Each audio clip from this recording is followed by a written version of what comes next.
Welcome to the Brand Lincoln Podcast, the show where we dig into the stories behind Lincoln's most inspiring business owners and influential people. It's where big ideas and even bigger personalities collide.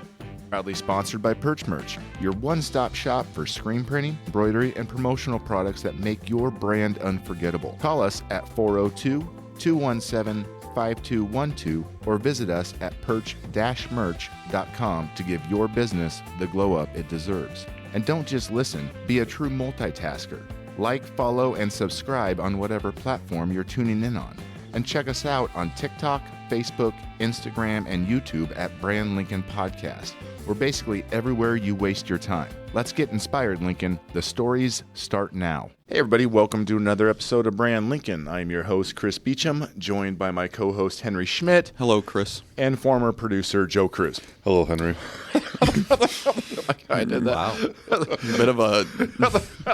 Bit of hate behind that, Joe. So today in the Perch Merch studio, we have Jeremy Bouman with Rise. Hi, Jeremy. Hey, how are you guys? Good. Okay, so tell us what Rise is right off the bat.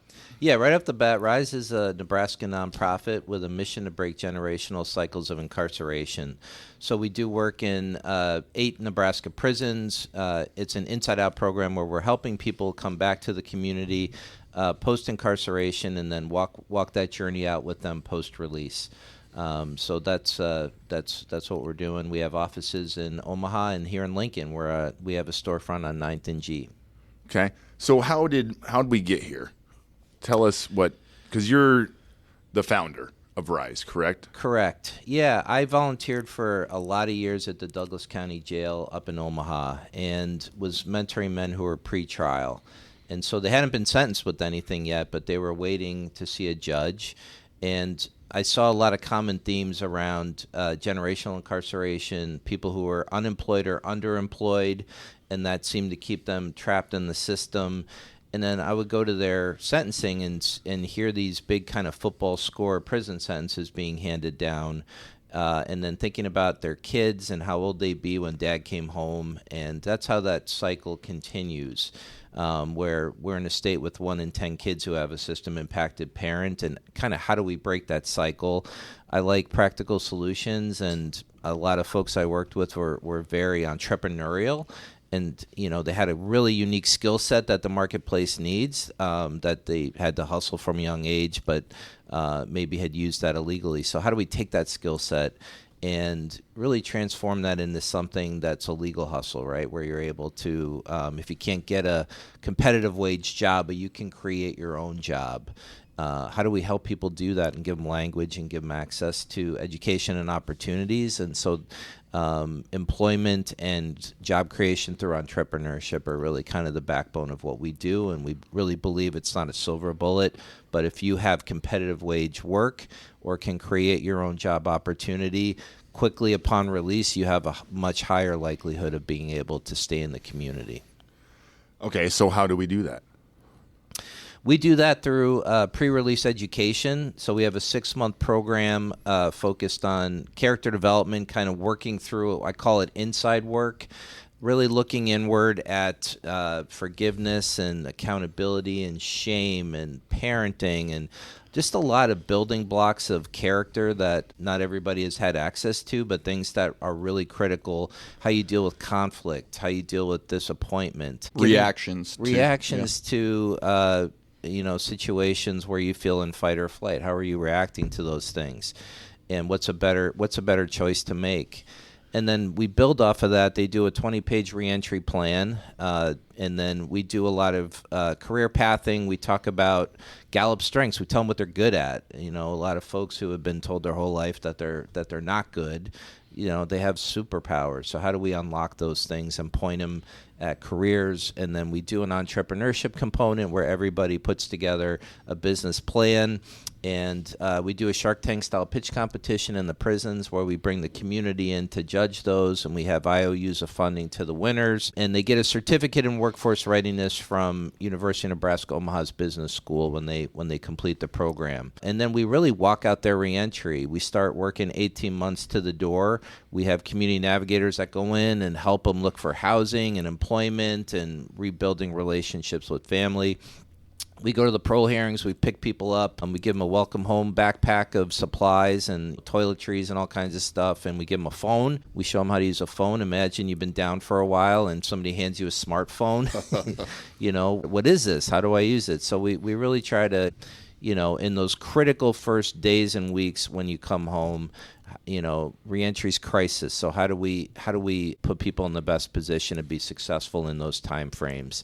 And then we plug them into employment, and that case management typically goes 12 to 18 months post-release. Okay. That's a lot. That's amazing. Okay, now what do we dissect? Okay. So, for somebody who hasn't gone through that program and they get released with nothing, right? Like here's your bag. No phone, no. What if they don't have a place to live? What if they don't have a job? It's just, that's probably where a lot of that reoffender comes back in, right? Like, what are the statistics? Yeah, you get $100, and a lot of people who are leaving on parole, they have to have a parole approved address, and so they often have to go to transitional housing. And those could be good or those could not be good, depending on where you end up. And so some of those places are not safe environments, and that becomes a real challenge. So not even having a safe place to sleep at night, and all of the things that become stacked against you, if you don't have a pathway to employment, if you haven't been working on your relationship with your family, it can get pretty hopeless pretty quick. And I think that's where our ability to come alongside people and say, hey, we're here with you. We're walking this out with you. We're working on this plan with you. There's a lot of trust and accountability that comes in. 1 in 3 people in Nebraska go back to prison within 3 years of coming back to the community. So it's around 33%. And less than 8% of our graduates go back.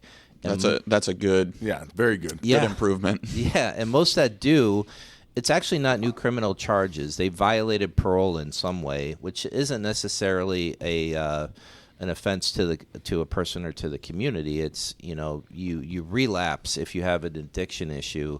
Instead of treatment, you'll often get sent back into the prison system. So we've had very few new criminal charges of our release grads, and I think the community and getting into competitive wage work and reacclimating with a partner like Rise is a big difference in how people can be successful when they come home.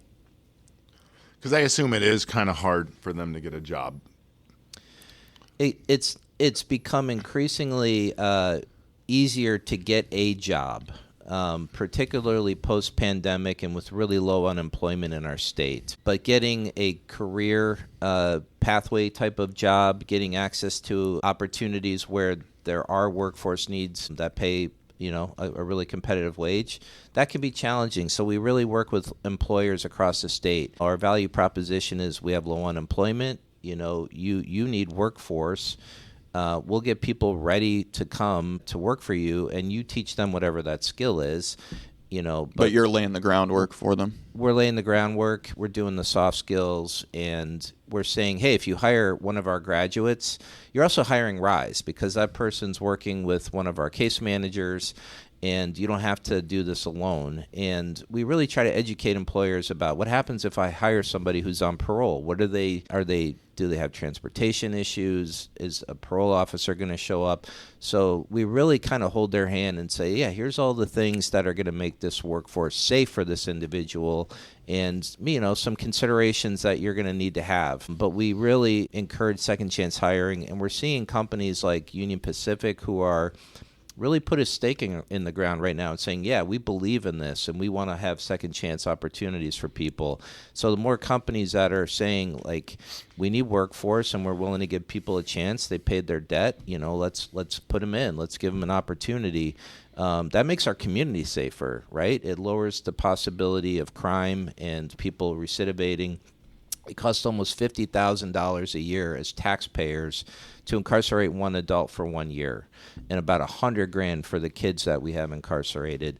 And so, the social return on investment on organizations like Rise and companies that give people an opportunity to make a competitive wage and stay in the community and be a parent and do all the things we all want to do in the community. It makes a profound impact on public safety and in the employment challenges that we have kind of across the state, where people are desperate for workforce. This isn't going to solve all of it, but with 2,500 people coming back to our communities from prison every year in Nebraska, that could make a real difference in workforce. Okay. Because, there is kind of a stigma attached to hiring, and so I can tell you from personal experience that they've been some of the best employees I've had in my businesses because they're the ones who can't get in trouble. They don't want to get in trouble. Yeah. I'm more worried about Johnny over here, right, who's going out every night, than I am Jim, who's just playing the straight and narrow, and all he wants to do is work. So many people in our state, they just want the opportunity, and you give it to them, they're going to go through a wall for it. They're incredibly resilient. Going through incarceration, it's a very traumatic and hard experience. You're getting people who are so grateful for that opportunity, and they just want to move on with their life and not look back. And so you're taking a risk anytime you hire anybody, but this is a highly motivated group of folks who are going to be really grateful for those opportunities. And like you said, at Rise, 60% of our staff, we have 30 staff, are formerly incarcerated. We have 140 years of prison time on our team, and they're incredible employees. And I believe people closest to problems know the solutions. And so their lived expertise is really what we rely on when we build programs and how we come alongside others. If you have somebody coming into the facility who you knew, who's now with Rise, and you say, oh my goodness, you're doing something different with your life, and that gives people hope, and maybe I can have a different future. And so that really drives a lot of what we do is the folks on our staff who have that lived expertise. Has the staff always been, like from the get-go, former convicts, or was there a light bulb moment like, oh my gosh, we should just hire them here since that's what we're helping them do? We've done it from the beginning, and one of the things we talk about with stigma, sometimes it's as simple as language. When I hear former convict, I start to cringe a little bit because I think about humanizing language. We talk about system impacted people or justice involved or just people, right? I think those labels that we put on people perpetuate those invisible handcuffs. And so when you hear criminal or convict, there's something that immediately comes to mind that labels somebody where there's so much more complexity and so much more to all of us than kind of what we choose. So we talk to the community a lot about just let's think about our language. Just think about how we address system impacted people and how can we just individually remove some of that stigma for them and make it a little easier, because anything we're perpetuating is just creating more barriers. And there's so many barriers. There's 800 industries you cannot apply to if you have a felony background. You can't access public housing. You can't access food stamps and things like that. So we also do a lot of policy and advocacy work here in Lincoln at the legislature to really kind of improve the trajectory for folks coming home and to remove barriers. An example of that is, LB 20 last year was the voting rights. People served their time, and for years they couldn't vote. They couldn't have their voice be heard. And so we passed legislation to have system impacted people have the opportunity to vote. And we had thousands of people vote for the very first time. I had a lot of staff members who had never voted before, and they got to vote in the last presidential election, which was just incredible to see that. That is. And you think it'd be easier to get them to be able to get food stamps. Right. Before voting. Right. That was easy. Everybody was like, yeah, let's let them vote. Why not? Well, we think they're going to sell their food stamps for drugs or whatever the reasons are. These are bad reasons. Yeah. And ultimately, when you come out with nothing, you need some help. You need some help from the systems and from the state. And so we have a bill we're working on right now, a SNAP reentry bill that'll help provide food for folks that really need it. So those are some of the things that we work on legislatively. So how did you become? How is this your passion? Do you have a story from your childhood? You've always wanted to do this, or were you impacted in your life? So I have some family members who have been in prison, and so that's always kind of been in the background. Uncles and cousins. I think we all have those uncles and cousins, right? And I'm from New York City. The first time I went to prison, I was 7 years old with my dad. My dad's a minister, and we went into Rikers Island to visit people. And I think early on, it just was kind of like, here's some people who are in a hard time. And it really kind of early on, the proximity to just system impacted people where, these are just people in our community who are having a tough time. How can we come alongside them? And then all the years I was volunteering at the jail and building deep relationships with folks who were system impacted, that really, I just started to get really frustrated with the barriers that I saw that were put in place, how many more black and brown people were incarcerating in our state, how many people just don't have access to the types of jobs that they're qualified to do. We just have to do better, and I think just getting more and more kind of pissed off about it, getting to a point where, how can I use my privilege and these relationships that I have and that I built to make a difference here? And so I kind of went all in on it and left my job to kind of get this going, and here we are at year 9. So and I try to use my experience learning about this to educate other people in the community, because it impacts all of us. Nebraska is the most overcrowded prison system in the United States. And so that's a public health issue, it's a social justice issue, and it's a workforce issue, and it's a taxpayer issue. So however you come to this issue, I think we can all agree we need to do better. And so that's what RISE is working to do. You said that there was like a Shark Tank demo that you guys do. Do you have any? I've actually been there. It is awesome. Yeah. And the ideas are, so it's, you create your own business. It's like something I feel like I would have done in college if I would have attended. But, like I remember there was some really good ideas. There was like a come to you mechanic. He's like, I'm going to go to you. A mobile mechanic. Yeah. If your car's broken down, instead of having to get it towed, you give me a call and I'll just go to your house and fix it. Cut out the middleman. Yeah, exactly. And then he had a whole business plan of how it was going to work and how he was going to charge. And I was just like, okay. Like, this is legit. Yeah. We started doing the Shark Tank in the prison program, and that provided a lot of hope for people saying, wow, I could maybe do this when I get out.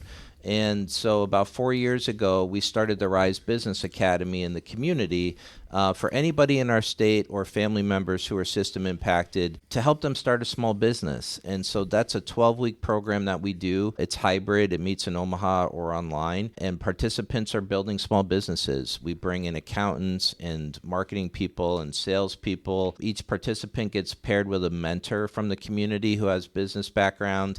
And we do a community pitch with pitch prizes. We also have a microloan fund where people can access small business loans. And so we've started over 60 businesses the last 3 years of system impacted people, and they're largely service based. We have some products. We have, somebody who has a bakery, somebody who does catering down here in Omaha. Down here in Lincoln. We have a cleaning business that's very successful here in Lincoln. I know she's hired about 7 people at this point. But like you said, car detailing, painting, flooring, all kinds of things. And so then we really work to kind of help incubate these businesses and kind of help them scale and grow, and building generational wealth for your family in a way that does stop that cycle of incarceration. What's your favorite? We have a guy who started a kombucha company. I'm sorry, hang on. Do you know what that is, Joe? No, I Do don't you guys know what that is? So is that like the weird massages? No, you drink it. it's a drink. very It's similar. a fermented drink that's really good for gut health. Okay. And so it kind of has a soda taste, but it's also it's good for your health. And so, we helped him kind of get going, and his label is Fermented Felon. But you can I'm going with it. Run with it. He's owning it. You can walk in any Hy-Vee and buy Fermented Felon. No kidding. And that's one that we've really enjoyed. Just watching Tony's business grow. That's and neat. Helping him get a larger production facility, and he's really scaling his company. Yeah, if you're in Hy-Vee, he's doing something right. Yeah. Well, I mean, the name's kind of badass. If I saw that, I'd probably buy it. It I'm sure definitely everybody grabs now, your next attention. time you're in Hy-Vee, And he's so good at telling his story. So at farmers markets, people are like, "Well, this is interesting," and it opens dialogue, right? it kind of being proximate to system-impacted folks, I believe that builds empathy, and that empathy leads to opportunity. The more we can understand, what challenges people have faced. And, most people in our prison, they've been victims of crimes. There's a lot of childhood trauma. Nobody decides I'm going to do X, Y, or Z. And so we don't condone that, but we also know these are folks just like you and me. And one little mistake. Oh my God. Well, yeah, it's like something. Everybody's 10 seconds away from going to prison. Yeah. From making a choice that you have, that you weren't planning on making. I'm glad I don't have to live every day with kind of my worst day, right? Yeah, my worst moments defining kind of everything I do. And believe me, I've had some rough days, but they haven't, put me in a system that perpetuates that bad day for the rest of my life. Yeah. And that's what a lot of people are dealing with. So do you go based off of donations? How is this all funded? How does this all work? Yeah, we're a nonprofit, and we are predominantly funded by private donations, so individuals, companies, and foundations. And so we raise money every year to cover our budget. We get a little bit of money from the state through a reentry grant through the Department of Corrections, but predominantly, we're a charity. We're a 501c3, and we need to raise the money to do the work and really make that value proposition. That investment in our work again improves public safety. It lessens the overcrowding in facilities. It helps workforce. There's just a lot of good things that happen for our community when we're able to have support to do our work. I agree. That's why I think maybe the government should be helping out a lot, because it's saving them a ton of money if you look at it that way. Yeah, and we get a little bit, and we're hoping to get more. Okay. So all you government leave it at people, that hook us up. If you're listening, government. What kind of fundraisers do you do? We do a giving day in April, and so towards the end of April, we'll do the Rise Day of Giving. We don't do any kind of galas or anything. That's not really our style. We do some end-of-year giving things, but our Giving Day in April is really our big day for Omaha and Lincoln in particular, and kind of across the state for us to tell stories and have events in the different communities and really try to drive awareness and support for the work that we do. I assume you have a lot of good stories, and I assume you have a lot of good people that are telling their story, like you were just talking about, the Tony. Like, how do people hear those stories? Is there, like, a platform that they're all, telling their stories, the best, success stories? Yeah, the best platform would be to come to prison with Rise. Oh, okay. And so we and hear from the folks who are in our facilities. So we've brought over 1,500 community members to prison since we started this. And you can come in and be a part of a coaching day where you do resume reviews and mock interviewing and review business plans. You can come in and judge these pitch competitions. The day we do the pitch competition, families come in and we do a cap and gown graduation. And so we'd love for you to come to Prison with Rise and actually and hear these stories. It brings so much hope. They're just so grateful when the community comes in. They don't feel as forgotten. You think about folks who might not have had a visit for 10 years, and here's somebody from the community coming in and saying, I'm here for you. And when you can get proximate with folks, the humanity and our ability to connect and learn from each other is really profound. You can go to our website to seeusrise.org, csrise.org, where we do have videos and stories and things like that. But there's all kinds of ways to get plugged in. We need mentors for our business academy. We have a youth and family program that meets in both Omaha and Lincoln, where we're working with system-impacted families that have loved ones who are incarcerated that are coming home. And so there's all kinds of ways for the community to plug in. So go to our website and check it out. And we'd love to take you to prison and see how to plug you in. Let's go to prison, please. Yeah. Take a field trip. And I promise not all of you, maybe not the producer, but the rest of you, we'll make sure you get out. Ex-producer. Yeah, ex-producer. The ex-producer, I can't guarantee he'll get out if he comes, but the rest of you will come out. Thank you for drawing a line. Well, yes. I've been to prison before and played the inmates in volleyball. Very cool. My dad used to work at Lincoln Correctional Center. Yeah. And so he'd bring a team in. We'd play the inmates in a little tournament, And hopefully Love that. we win every time. But I did that with softball a long time ago. he would do softball too. That's great. I wish they bring that back. I'll be at what's now the Reception and Treatment Center today. We have a coaching day, so we're bringing 30 community members in, and they're working on mock interviewing and resumes and job readiness. And it's really cool when you can bring people together like that. And we're grateful for our partnerships with the system to allow us to bring folks in like that. And yeah, it'll be fun to go in and play sports at some point again too. So they don't have that anymore? No, That was fun. not that I'm aware of. Got Not it. that I'm aware of. Yeah, You can put that on your to-do list. yeah. That's, You don't have yeah. enough going on. So what is the plan, say, in 5-10 years from now for Rise? Yeah, so a couple things. One, transitional housing is a real challenge. There's not enough beds. There's not enough safe houses for people to go to when they come home. And so we're doing a lot of studying and learning and listening to the population to understand what safe housing looks like.